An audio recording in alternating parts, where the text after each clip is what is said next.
कहते हैं जब बुरा समय आता है तो आप चाहे जितने भी शक्तिशाली और प्रभावशाली क्यों ना हो, आप नियति के सामने बिल्कुल असहाय हो जाते हैं। आपका बस नहीं चलता। कुछ ऐसा ही हाल उद्योगपति और फिल्म अभिनेत्री शिल्पा शेट्टी के पति राज कुंद्रा का है। TFI पर आपका स्वागत है और मैं अनिमेश पांडे अब आपको बताऊंगा कि कैसे राज कुंद्रा इस बार अपनी काली करतूतों की वजह से बुरा फंसे हैं और कैसे इस बार अपराध करके वो आसानी से बच नहीं सकते हैं। शिल्पा शेट्टी के पति राज कुंद्रा को अश्लील फिल्म बनाने और उसे बेचने के आरोप में हिरासत में लिया गया है और फिलहाल के लिए वह 23 जुलाई तक पुलिस की कस्टडी में रहेंगे। लेकिन जब से राज कुंद्रा हिरासत में लिए गए हैं, एक के बाद एक उनकी काली करतूतों की पोल भी सामने आती जा रही है। राज को 19 जुलाई को पॉर्न कंटेंट बनाने और उसे बेचने के आरोप में गिरफ्तार किया गया था। इसी बीच अब ये सामने आ रहा है कि अडल्ट फिल्म्स में काम करने वाली अभिनेत्रियां पूनम पांडे, शर्लिन चोपड़ा इत्यादि के साथ भी राज कुंद्रा ने कथित तौर पर धोखाधड़ी की है। पूनम पांडे के अनुसार राज कुंद्रा की आर्म्स प्राइम मीडिया के साथ एक अनुबंध था, लेकिन अनुबंध खत्म होने के बावजूद उनसे जुड़े कंटेंट का राज कुंद्रा की कंपनी ने दुरुपयोग किया है। इसके चलते पूनम ने बॉम्बे हाई कोर्ट में राज के विरुद्ध केस भी फाइल किया था। फिलहाल राज के विरुद्ध IPC और IT एक्ट के अलावा महिला यौन शोषण अधिनियम के तहत भी मामला दर्ज किया गया है। अब तक पूरे केस में 11 गिरफ्तारी हो चुकी है, लेकिन इस पूरे प्रकरण में ना ही राज कुंद्रा के माथे पर कोई शिकन है और ना ही वे किसी प्रकार से चिंतित दिखाई दे रहे हैं। ऐसा लग रहा है मानो वे ये संदेश दे रहे हो कि वे कानून को अपने जूते की नोक पर रखते हैं।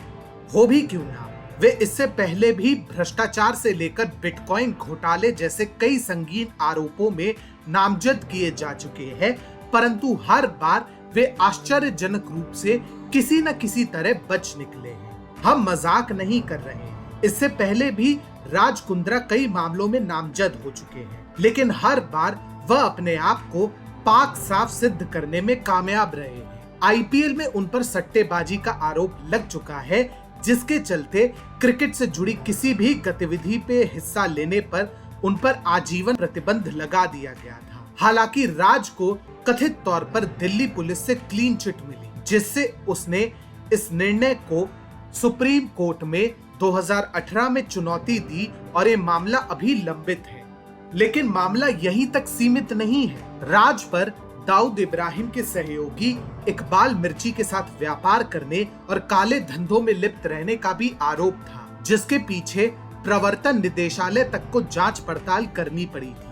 जब आपका नाम दाऊद इब्राहिम के खास सहयोगी के साथ किसी भी तरीके से जुड़ा हो तो आप निसंदेह दूध के धुले तो नहीं हुए। इतना ही नहीं, बिटकॉइन घोटाले में भी इन जनाब का नाम सामने आया है, जिसमें करीब 2000 करोड़ का घपला हुआ था। लेकिन आश्चर्य की बात तो ये है कि इतने सारे गंभीर मामलों में नाम आने के बावजूद राज कुंद्रा ने एक बार भी जेल की हवा नहीं खाई। वे तो ऐसे बरी हुए मानो पूरा प्रशासन उनकी मुट्ठी में है। शायद इसीलिए जब पॉर्न मामले में राज को हिरासत में लिया गया तो वे उतने ही बेधड़क और बेशर्मी से जांच एजेंसियों के साथ निकल रहे थे मानो ये तो रोज का काम है। परंतु इस बार ये रोज का काम नहीं दिखाई पड़ता है। एक तो पॉर्न फिल्म रैकेट से नाम जुड़ना ही कोई गर्व की बात नहीं है। दूसरी बात ये है कि जांच एजेंसियों की माने तो इस बार उनके हाथ कई ऐसे साक्ष्य लगे हैं जिससे राज कुंद्रा का बच निकलना लगभग असंभव है। मुंबई पुलिस की क्राइम ब्रांच के अनुसार राज कुंद्रा इस मामले के प्रमुख साजिश करता है और उसके विरुद्ध पर्याप्त साक्ष्य है। ऐसे में ये कहना गलत नहीं होगा कि राज कुंद्रा तिकड़म भिड़ाने में भले ही विशेषज्ञ हो, परंतु इस बार वे बुरा फंसे हैं।